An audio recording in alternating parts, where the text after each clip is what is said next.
Welcome to the Mobile Workforce Podcast, where we sit down and have real conversations with business leaders that have been where you are.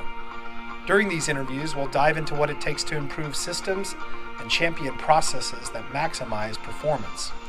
Each week, our trailblazing guests share their experiences and understanding of the workforce to help inspire change, challenge our thinking, and share what it takes to successfully travel the road to profitability. Now here's our host, co-founder and chief evangelist of About Time and WorkMax, Mike Merrill. Hello and welcome back to the Mobile Workforce Podcast. I am your host, Mike Merrill, and today we are excited to have the guest, Richard White, the founder and CEO of Fathom, a free Zoom app that records, transcribes, and highlights the key moments from your Zoom calls so you can focus on your conversation instead of having to take notes. So Richard's an expert on remote teams and how to build them and also keep them maintained.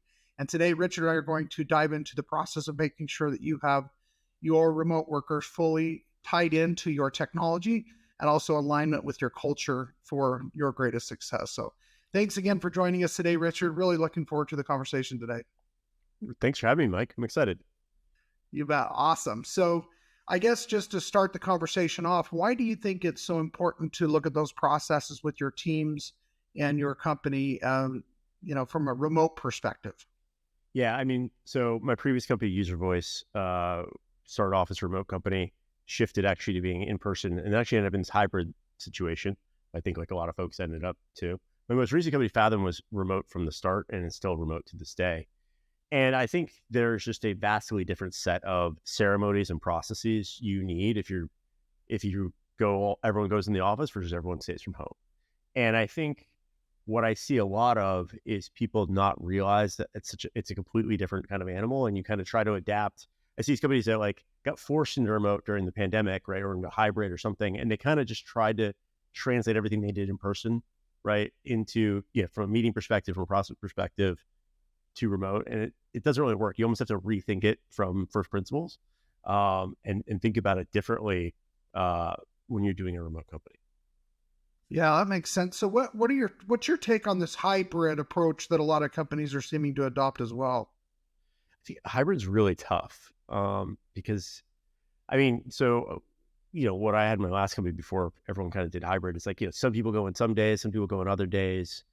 I think it leads to a lot of tension because, it's like this ongoing negotiation between, I want to work from home 4 days a week. Well, I want to work from home 5 days a week. Oh, why does this person get to work from home on Wednesday and I have to go in, right? So I think there's a lot of tension around that. I feel like it's kind of the worst of both worlds, because now you got to design processes that work for both, right? It's like, we're gonna have this meeting today. Half of us are here and half of us are at home, right? So it's probably like anything, like you have to be intentional about it, but I think it's probably the most complex outcome to a certain degree. And you almost have to build ceremonies where, it works for both of you to be thoughtful, probably around creating consistency, right? I think a lot of people have done hybrid where it's like, this team comes in this days and these teams come in these days.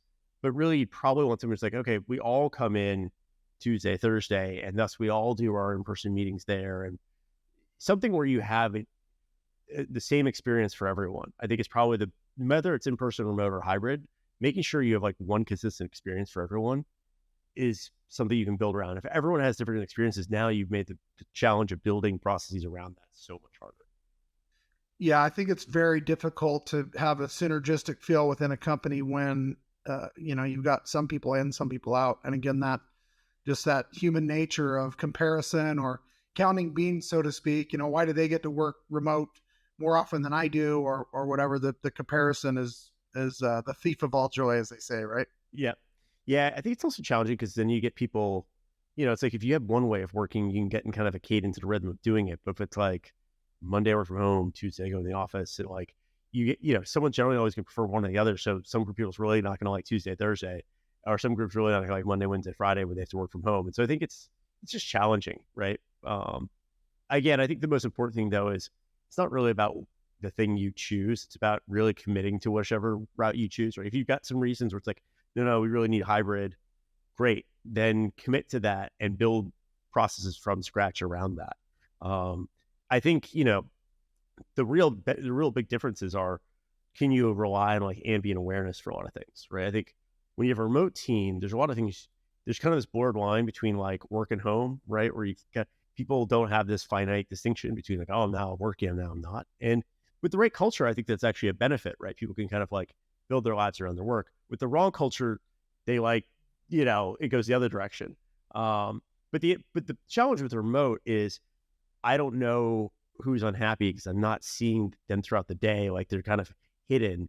And I don't get ambient awareness, right? Like when you're in person, you get you actually don't realize how much ambient awareness you get of like, oh, I overheard so-and-so on the phone, or I heard so-and-so discussing this thing, right? There's just kind of this like natural organic spread of context.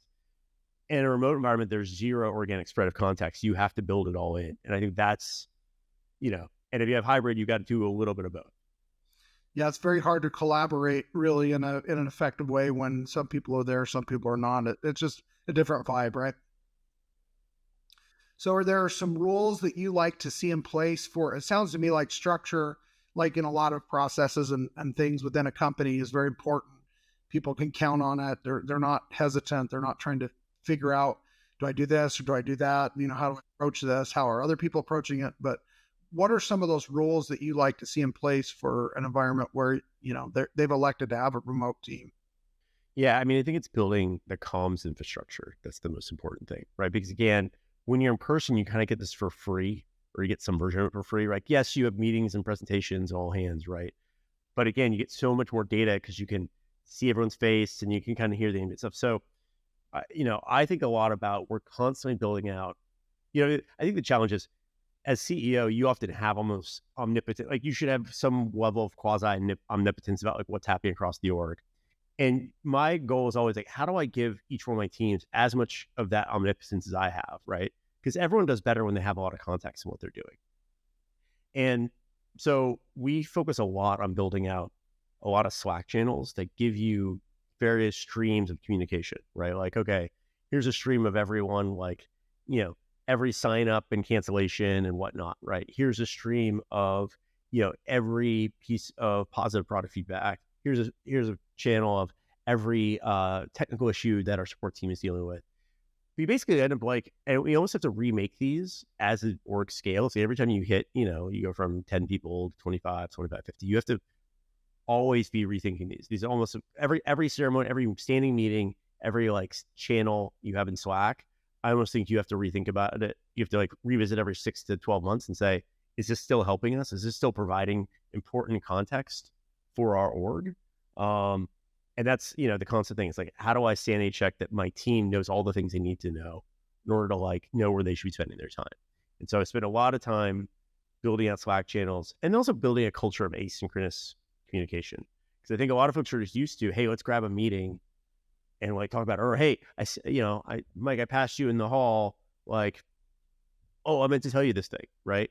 You have to build a culture of async communication, which is we get used to passing around documents and letting everyone comment that on their own time. And then we schedule a meeting.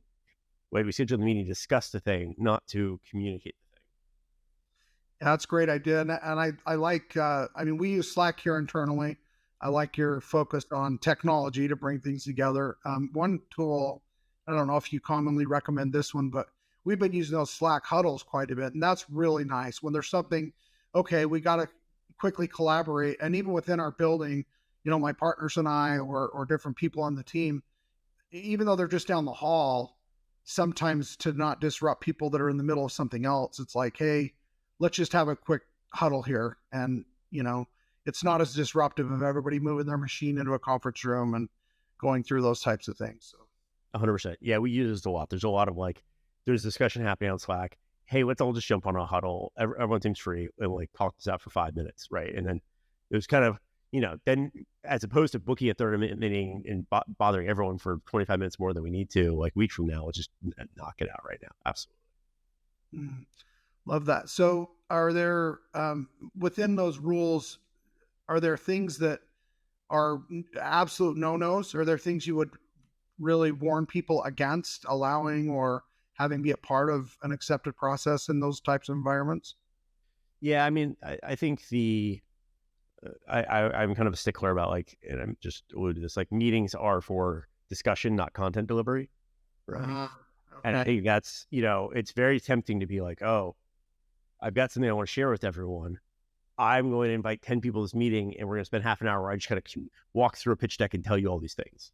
And it's like, oh, that's not a great use of everyone's time, right? Because some people can consume that in 10 minutes. Some people only need to see the back half of that, et cetera, et cetera. So that's my big one. We use Fathom for some of this stuff too, right? So the current app is like a free app, records your meetings, transcribes them, highlights them, summarizes them, right? And so you can imagine both for customer meetings as well as internal meetings, we'll record them. So maybe someone can't make it because there's a conflict. Great. We don't have to wait till everyone's free to have this meeting. We'll have it with 70% of the people, and we'll tag the people. If something came up and Tim needed to know about it, hey, Tim, here's the clip from that meeting you needed to see, right? And so taking things that are even historically synchronous, like meetings, and also be able to make those asynchronous, right? Hey, if anyone, people are out sick yesterday, okay, well, here's all hands if you want to see the all hands, right? And people listen to it like 1.3 speed while they're working on something else, right? So basically, I think synchronous communication is like the most overhead thing you have in your business, right? And by synchronous, I mean like everyone has to be there at the same time. And so I constantly just like, especially as you get bigger, how do we turn everything as much as possible async, right? Whether it's carving up meeting recordings, whether it's sending out docs ahead of time, whether it's, yada, yada. And then I think it's creating a vented awareness of if this event happened, make sure it alerts the right people, right? And so people don't have to basically be monitoring things. They get basically pushed content when they need to know about it. Yeah, I love that. That's a great rule. One, we could do a better job probably following internally here, where again, you've got 10 people sitting there around a screen for 30 minutes, listening to someone read their slides, or, it's like I could have looked at the whole thing in 2 minutes and probably gotten as much out of it without spending the extra 28 listening to it, right? Yep. Amazon does a good job of this, right? I'm not familiar. So Amazon has a rule where every big high level meeting, you basically have to prepare a 6-page memo for it. Oh, wow. And you like as a certain format, 6-page memo. And it's not expected anyone, they have an interesting thing because they figure people get booked so much, they don't expect that people will read the memo before. So if you book an hour-long meeting with a bunch of execs, everyone's going to spend the first 10 minutes reading your 6-page memo. And then you have the meeting. So that's like an interesting kind of hybrid version, right? Of like what I was saying. But it's important because I think it takes I think when you're thinking about communication, the easiest thing, if I'm trying to communicate something to 10 of my colleagues, the easiest thing for me is to schedule 30 minutes and just make a short deck and I can talk through what's in my head, right? That's what's best for me. That's not what's best for the other 9 people in that meeting, right? What's best for the 9 people in the meeting is I actually spent an hour writing up a thoughtful, like 6-page memo, if you were, 3-page memo, sharing it with all 9 of them. And now we can probably they could probably read it and we can have a discussion in half the time that it would take for me to present it all to you, right? And I think that's the big idea, is that like, you should think about whose time is more valuable. And so I'm constantly saying like, I don't want to waste my entire team's time giving them an all hands when I could just do it asynchronously and they can consume it in between other things, right? Yeah, I love that. So again, just the math in my brain, I'm thinking, okay, so one person who has the idea, who gets the whole thing, maybe they spend an extra hour, but it saves 5 man hours by doing that versus eating up everybody's time, right? 10 man hours or 11, one to prepare and then 10 people to go through it for an hour. That's right. And I think that's the bias everyone has. Because again, it's better for me. It's easier for me just to get there, do that meeting, right? And so we don't really think about this math, but that is the price you're paying, right? And in a remote environment, it's even more insidious, I think, because there's just tendency to over-invite people to meetings because you don't have the same awareness. Everyone's like, oh, well, Tim needed to know that there's 5 minutes from that hour-long meeting last week that Tim needed to know about. Let's make sure Tim is on this meeting. And now Tim is stuck there for an entire hour, right? There's another interesting thing that I saw before around meetings. I don't know if you're familiar with like Wolfram Alpha. It's like this very cool kind of like alternate search engine. Been around for like 30 years. They did Mathematica. Cool software company. The guy who runs it, Stephen Wolfram, is a total like productivity nerd. He has like these blog posts about him like going on walks in the woods while his laptop's on his chest or whatever. It's crazy. But they've been doing remote work for like 25 years before anyone ever did it. And they have an interesting strategy where when they do have meetings, and they don't have a ton, I don't think, but when they do have meetings, they enforce video off. which is kind of unique, right? Normally you think, oh, I want to see everyone, right? They enforce video off. And the reason they enforce video off is because he actually empowers all those people to like half pay attention to the meeting. Oh, He kind of realized, he said at some point, he's like, I realize I can't fight the meeting inflation. Invariably, people get invited to a meeting and they really only are like only 10% of that meeting is relevant to them.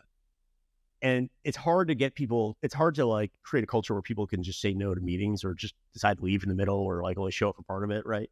So he said, instead, I trust my team enough that I'm fine with them writing emails and listening with one ear if they know this is a meeting where they're usually not super engaged.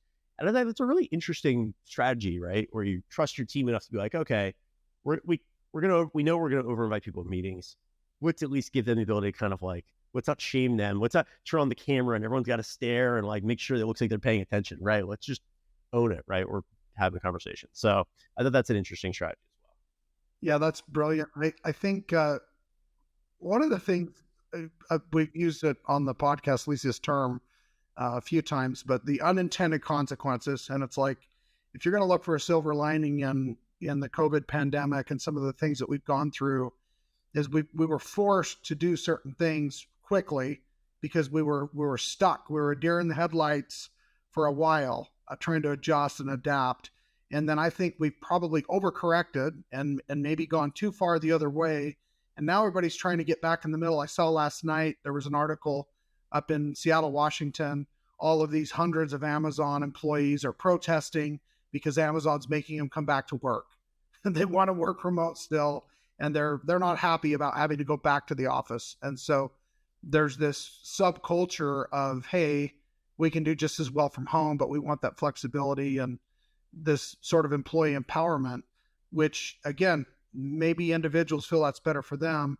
But, as a company owner, I have to question, what's the motive? If you're unwilling to come here, there's probably some other reason than just, sheer convenience. So how do we get back in the middle? And then, what do we do from a technology standpoint to make sure that if we have disruptions like this again, that we're in a better place to handle those as they come without majorly disrupting everything in our business? Yeah, you're right. I mean, there were a lot of people doing remote companies before the pandemic. Well, not a lot, right? There were some, right? But it wasn't by far not mainstream, right? And, my last company, we were remote in 2009, right? Fully remote, which a while ago. I think, yeah, and if you look at the surveys during the pandemic or like after people, I think the big thing is it gave a bunch of people who had never done remote work from home a chance to do it. And then people found out whether they like it or not. And I think the way they surveyed people, they found like a third of people really liked it, a third of people hated it, and a third of people wanted a bit of both, which is a really challenging place to be in. It means your average large company now has, no matter what you choose, 2/3 of people are not going to be happy, right? You choose hybrid, the fully office, and so I think it's actually an advantage though now for you if you're a growing company to kind of figure out which of those models work for you as a management team, as a business, right? And I think again, certain businesses certain management teams prefer certain things, and I think that's fine. I prefer working remote, and then it's nice that I can then filter by, I find we only hire people that like working remote, and they know we're going to stay working remote, right? And so I think that's the thing. It's like you're probably going to have to let go of all the people that really want. If you want to have hybrid or really want to have in person, you've got a bunch of people now that are really addicted to working remotely or working from home. You're going to have to probably let them go and find people that want to. That's now a core part of your culture is we go into the office, right? And we see each other. And so I think it's a, what they call a great sort, right? Everyone's just kind of resorting into different companies. And I think it's just kind of like it's a period we'll have to go through where people are there's always this chaos whenever these things happen. Everyone kind of resort themselves. And now I think we're kind of seeing that, right? And people are kind of gravitating towards the types of roles they want to work.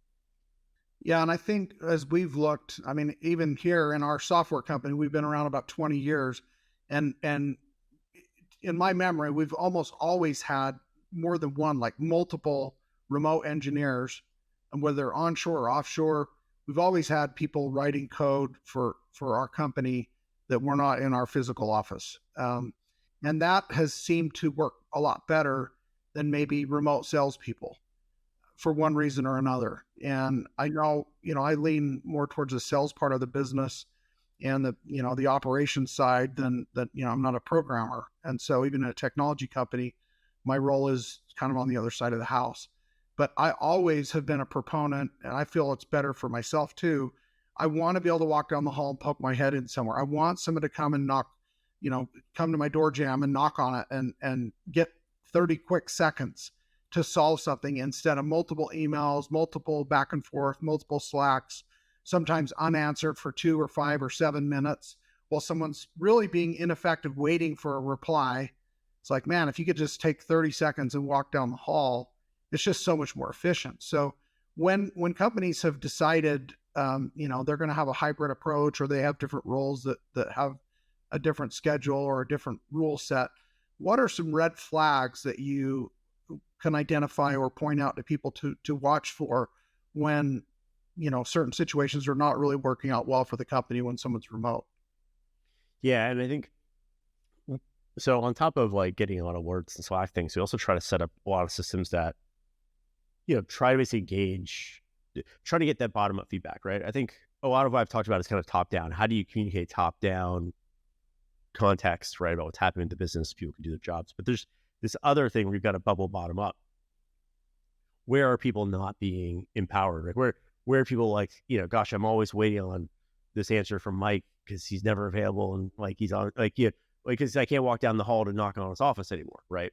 How often does that happen? Is that frustrating? Like, do you feel socially isolated at home and stuff like that? So I think one part is this, you have to build this into your cadence of like managerial review, but we've also done a lot of stuff with like kind of automated surveys, right? Even in Slack, we use this thing called like Geekbot, and asks you questions of like, what are you working on today? And you also ask like, you can ask ones that are more personal, like, hey, what have you been frustrated with? How happy are you this week versus last week? And so I think, again, I think there's 2 big challenges with remote. One is that like, you don't get ambient awareness for free, and people can't walk down the hall. You can't hear the frustration in people's voices, right? And the second thing is you might have a bunch of people that are like super melancholy and like working from home, but kind of not feeling great. You never know, because on text message, Slack message, you can't tell, right? And so I think the red flag there is having some system. I've also used tools like Office 5 or 15.5, or you can build some Geekbot, something that kind of is like an automated service that's telling you, oh, like some percentage of folks are, deeply unhappy, or they're just frustrated, right? And maybe it's because they're stuck at home. Maybe it's because they're stuck at home with their kids and their dog, and they actually like going to work because they like having a little space from that. Maybe it's that they're frustrated because they can't get the answers to the questions that they used to be able to get in person, right? But I think it's really important to have some way to like take the temperature of the room, because you can't do that anymore just by like, used to be you could just scan out, you could just, everyone sits down at the lunch table occasionally, you could tell who's frustrated. Like, it's so obvious, right, if you're paying attention. And that's the thing you lose. I think that's the thing I've thought a lot about recently, because I've occasionally run into situations where I have some engineer, have someone's like, oh yeah, I've been like really upset. I've been really frustrated and burned out for like 3 months. I'm like, I had no idea. Your Slack messages didn't change, right? Like, so I think that's the biggest red flag I worry about, is like just overall employee satisfaction. And are you aware of it in an environment where you never see their face and you never hear their tenor of their voice?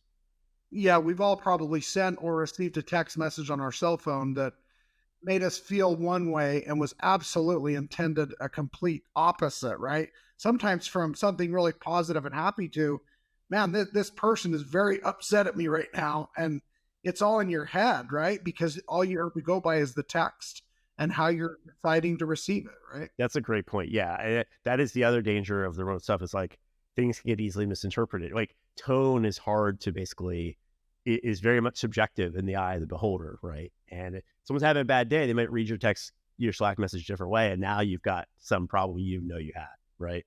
So you need some sort of processes that, I think, it's good to have both, right? Automated processes, as well as just kind of a general, like, you got someone on your team empowered to be checking in on folks and seeing how they're doing. And, I've often had like office managers or folks play this role almost like the ombudsman, that's like kind of saying, hey, hey, executive team, I'm hearing a lot of like scuttlebutt on the ground about this or that, right? And like, because again, you lose it when you're not in the office. Yeah, that's a great point. So you've mentioned the term a couple of times, and it kind of caught my ear. You've talked about the term ceremony, or reviewing the ceremony. What does that mean to you, and why are you using that term in describing some of what Fathom does? Yeah, it's a good question. I use that term instead of like meetings because what are meetings? A lot of these meetings are ceremonies. It's like we're acknowledging something, we're celebrating something, we are, you know, handling something. And so I use certain words to get me out of the mental construct of like, oh, it's a meeting, right? No, like this is an intentional ceremony we have. Like we have an all hands.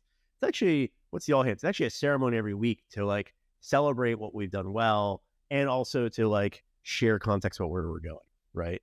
Um, and also you realize like some ceremonies don't have to be meetings. Some ceremonies could be like, oh, like every Friday we post, this week's stats, right? Or like, here's a thing into the announcement channel. So, I just tend to think about a ceremony because I think it gives you a slightly, it like makes your brain think of it a little bit harder and realize it doesn't have to be a meeting. Yeah, well, ceremony to me, it's like it's with intention or maybe reverence or respect or it's just a different level of focus than a meeting. A meeting can easily have a negative connotation. Ceremony usually never would. It's something that you're looking forward to going to, right? Yeah, and I think it also speaks to the fact that sometimes you're communicating things for the sake of sharing that information. Sometimes you're communicating things for the ceremony of celebrating it and like talking, like, so sometimes we will do things which are, content delivered via a ceremony, right? Where it's like, oh, again, let's call out that Tim did a great job last week in all hands and whatnot, right? And some of that stuff works better as a ceremony, as a thing we all get together and do, as opposed to me just shoot off an email or shooting a Slack message, like, Tim did a great job last week. Everyone give him a high five, right? Like people still like the ceremony of hearing their name called out, kind of being surprised by it in front of their colleagues and stuff like that. So I just like to think about the business is a series of processes and ceremonies. And like, you can't have too many of either one of these, right? Each one of these has like a maintenance cost to it. So you can't have too many. And you should think that we only have as many ceremonies, as many processes as we need. And we constantly reevaluate them and say, are they still serving us? Love that. So, so I guess to go back to the very beginning of the conversation, so why Fathom? I mean, what is it about? What drove you to be where you're at there and help create what you're doing there today? What's the passion behind that, and what are you really trying to help companies or people enjoy that maybe they weren't before you were involved with this? Yeah, I mean, I think I was at my last company doing a lot of like Zoom calls with customers, right? And asking questions, trying to learn more about how we could improve our product, improve our service. And I found those conversations both very gratifying and also extremely frustrating. Gratifying because it's great to learn all these things and talk to customers, whatnot. Frustrating because I'm like trying to take notes at the same time, right? Like hurriedly like pack out, oh, what did Mike say? And, oh, that was a really interesting thing from Mike. And oh, I can't wait to share this with my team, but I gotta quote him exactly right, sort of thing. And the whole process of like trying to talk to someone taking notes at the same time is just like supremely frustrating, right? It's like very stressful. And then I also would notice that a lot of times I come back to those notes 2 weeks later and be like, I don't remember exactly which meeting this was or what exactly Mike said that I was so hyped up about 2 weeks ago. And even more problematically, I talk a lot about context, right? Sharing context with your team. It's one part of the content, but it's also the emotion, right? If I'm talking to you and you're a customer and you're like, oh man, Rich, I'm loving what's happening with this new feature you guys built at Fathom. If I share with the rest of the team, hey, Mike's really excited about this feature with Fathom, then everyone's kind of like, okay, fine. It's like not the same experience as me hearing you say, Rich, I'm loving this product. And so I looked at both sides of that. And I remember I also ran our sales team and I kept reading all their notes, trying to understand what the conversations they were having with prospects and being really frustrated. Like most people don't write good notes. They're either like too little or too verbose. And even when they wrote good ones, I was like, yeah, but what does this person actually say when they said they're going to buy or they have this pricing concern, right? And so all of this were the reasons where I'm like, oh my gosh, we're now at a point where you could build a really good system that just joins all your meetings, records them in real time, transcribes them, summarizes them.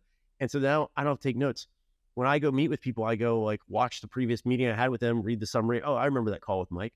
When I hear something awesome, I grab that clip and I throw it on our Slack. Like, oh, I just got this. Mike's loving the product. Hey guys, check out his response. And everyone watches it. And so it's just a different way to work. And it's one of these fun products where like you build it to scratch your own itch and then it changes the way you work. And then you just like, I want to bring this to more people. Right. I don't even try. I try to avoid in-person meetings now because when I meet with you in person, I don't have Fathom, and then I'm going to not remember anything, right? Like, oh, and I'm going to take notes and all the stuff. And so I prefer remote meetings now because the Fathom can join, and it's a lot less stress. Like, oh, I missed something you said. No worries. I'll go back and watch it later. Or like, you say something really smart, I want to share it with my team. Great. I can do that too. And so it's just a fundamentally, I think, a very different shift from the note. I think once you pay attention to you guys, a lot of our information infrastructure is these old scraps of paper notes passing everywhere. And they just really are a lot less impactful than the right 20-second clip. Yeah, that's beautiful. And you get the tone, you get the emotion, the zest that somebody has if you need it, right? Yep. Especially, I mean, you're running sales teams, so you get this, right? Like, tone is everything in sales, right? Like, sure. My team, salespeople have happy ears. They tend to hear what they want to hear. They're, oh yeah, this person's going to buy. They're loving it. You go back and watch the last 2 minutes of that negotiation. You're like, they're not loving it. They just said that to placate you. I can tell. Yeah, easy. Yeah, exactly. Beautiful. Well, that's awesome. I love hearing those stories. That's how our product was created. I think all of the best products are created by people that are trying to solve their own problem and figure out that nobody else in the market's really done it the right way or the way that they feel like it should be done. And so, things like that are built with passion and purpose and really to, resolve pain and make people's lives easier. So congratulations on coming up with something so useful and also timing it with technology to be able to really enjoy the benefits of what you're doing and leverage those resources and tools that are out there today that can help us make our lives easier. 100%. Yeah. It's so gratifying to work on something that is your own problem. Right. Well, love that. Well, I highly encourage the listeners to check out Fathom and learn more about what they're doing and how it might be able to help you in your business. And thank you so much, Reg, for joining us today. It's been a really fun conversation. Yeah. Thank you for having me, Mike. You bet. All right. We'll catch with you later. Thank you for joining us today on the Mobile Workforce Podcast, sponsored by About Time Technologies and WorkMax. If you liked the conversation we had today or were able to learn anything new or helpful, please make sure to follow us on our WorkMax page on LinkedIn and on Instagram at WorkMax_. And subscribe to the show on iTunes or your preferred podcast platform so you will never miss another insightful episode. Also, if you enjoyed the podcast, please leave us a 5-star rating and review and share the show with your friends and colleagues. Your support means the world to us and will allow us to continue providing impactful information with others looking to improve their results in their business and, in turn, their life.